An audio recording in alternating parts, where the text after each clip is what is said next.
क्योंकि रतिया की जनता जो है वो कोई मेरे से जो है ना, मैं उनके लिए अनजान हूँ ना वो मेरे लिए अनजान है। 2014 के अंदर जब मैंने यहाँ से चुनाव लड़ा तो बहुत जबरदस्त आशीर्वाद और स्नेह और प्यार मुझे रतिया की जनता का मिला।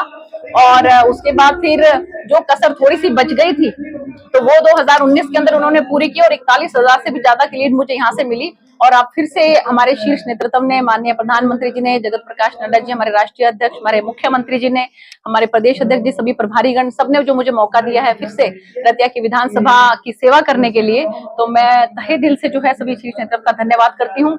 और मैं बहुत उम्मीद करती हूँ, बहुत आशा करती हूँ कि हमारी रतिया की जनता और खासकर जो मेरी माताएं बहनें हैं वो मुझे बहुत बहुत बहुत आशीर्वाद देंगी। और मैं उनको विश्वास दिलाती हूँ कि रतिया को पूरे हरियाणा के अंदर नंबर 1 बना के रहूंगी। क्योंकि मैंने जिस तरह से लोकसभा के अंदर काम किया, आप अगर सभी जितने भी हमारे सांसद रहे उनके साथ अगर आप कंपैरिजन करें तो आप महसूस करेंगे कि मैंने सबसे ज्यादा लोकसभा में आवाज जो है अपने इलाके की उठाई। और उससे भी बढ़ चढ़कर, क्योंकि हमारे लोकसभा के समय में तो 2 वर्ष जो है वो कोरोना में खराब हो गए थे, लेकिन अब हम परमपिता परमात्मा से प्रार्थना करेंगे कि सब कुछ ठीक ठाक रहे, तो अगले 5 सालों के अंदर रतिया की विधायक बनकर मैं रतिया को नंबर 1 पर लाकर रहूंगी। मैडम 2019 में परिस्थितियां कुछ अलग थी, 2024 है, परिस्थितियां पहले से बदली है, कैसे पार पाएंगे? देखिए, ऐसा है कि परिस्थितियां जो हैं वो मुझे लगता है कि बेहतर हुई हैं, क्योंकि जो पिछली सरकारों ने काम किए उसके बदौलत हमारी सरकार ने बहुत अच्छे काम किए।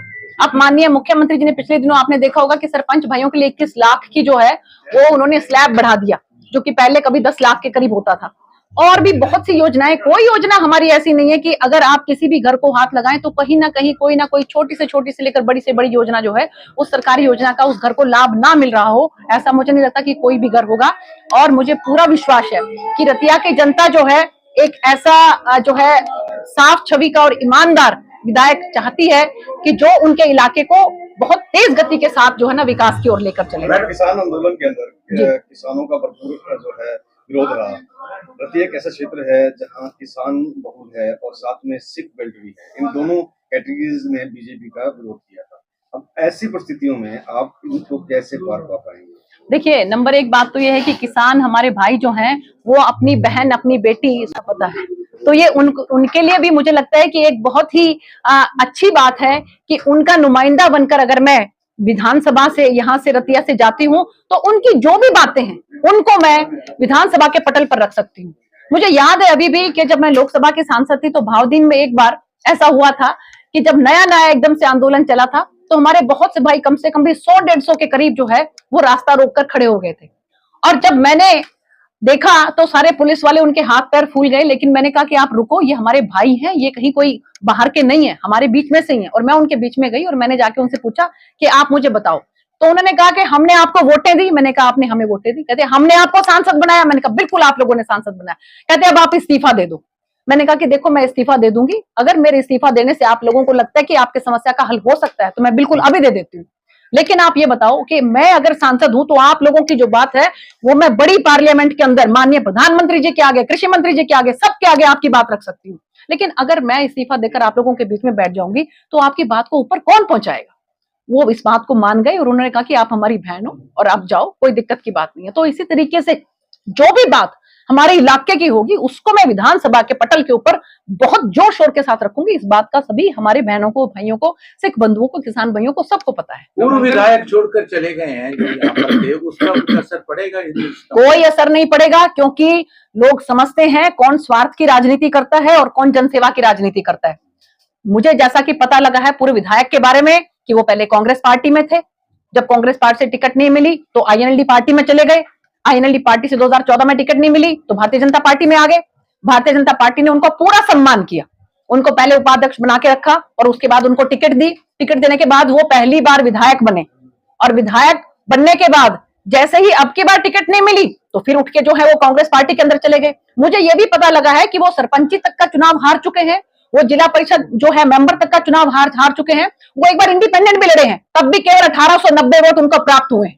तो आप इससे अंदाजा लगा सकते हैं कि वो किस तरह की उनकी छवि है और किस तरह का उनका जो है जनमानस के अंदर उनका जो है वो उनको रिप्रेजेंट जो जिस तरह से करते हैं लोग, बिल्कुल जो है इस तरह के विधायकों को या इस तरह के लोगों को पसंद नहीं करते जो स्वार्थ की राजनीति करें। महामंडलेश्वर स्वामी धर्मदेव जी महाराज जैसे और साधु संतों का आशीर्वाद आपको मिल रहा है, तो कितना मनोबल बढ़ रहा है, ताकत मिल रही है? देखिए, मेरी ताकत और मेरी शक्ति ही जो है साधु संतों का आशीर्वाद, हमारे बड़े बुजुर्गों का आशीर्वाद, मेरे माँ बाप का आशीर्वाद और जनमानस का आशीर्वाद, यही मेरी ताकत है, यही मेरा आशीर्वाद है, यही मुझे जो है शक्ति देता है, मुझे ताकत देता है। सबको पता है कि मेरी राजनीति किस तरह की है। मैडम, कांग्रेस के दीपक बावरिया प्रॉपर्टी है उसको डिमोलिश किया गया, लेकिन हमें तसल्ली नहीं है।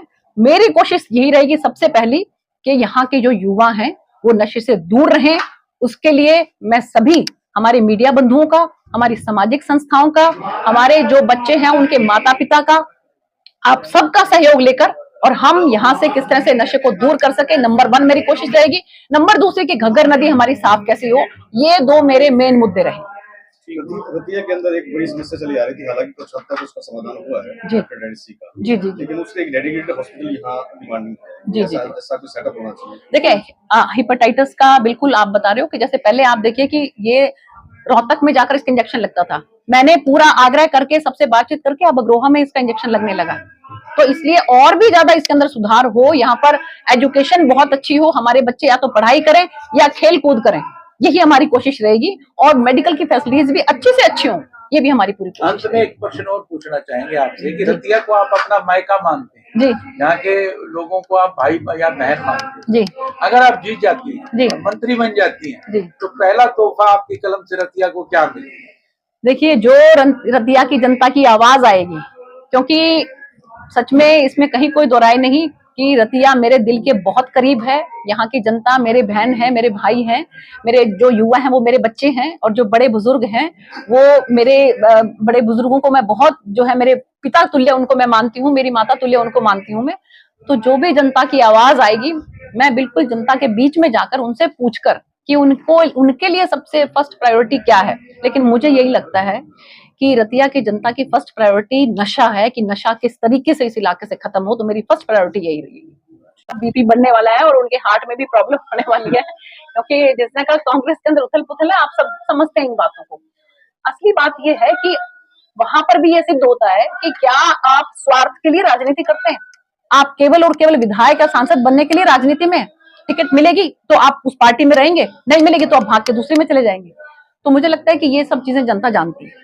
वित्तीय क्षेत्र से अगर हम बात करें, क्योंकि आज का इलेक्शन जो बन चुका है वो कांग्रेस वर्सेस बीजेपी या बीजेपी वर्सेस कांग्रेस बन चुका है। जी, आपका क्या लगता है कि यहाँ जो कैंडिडेट उतारा जाएगा या उतरेगा, जो मोस्ट एक्सपेक्टेड यहाँ माना जा रहा है जी, कैसी उनसे सब फाइट रहने वाली है?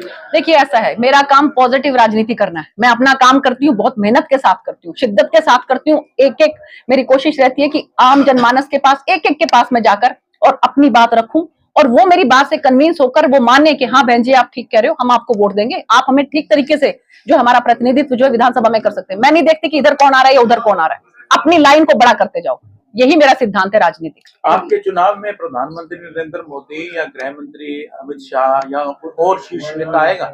आने वाला समय बताएगा। ये तो देखिए, ये ऊपर के जो हमारा शीर्ष नेतृत्व है उन्होंने ही निर्णय करना होता है कि कौन से नेता कौन सी जगह पर आएंगे।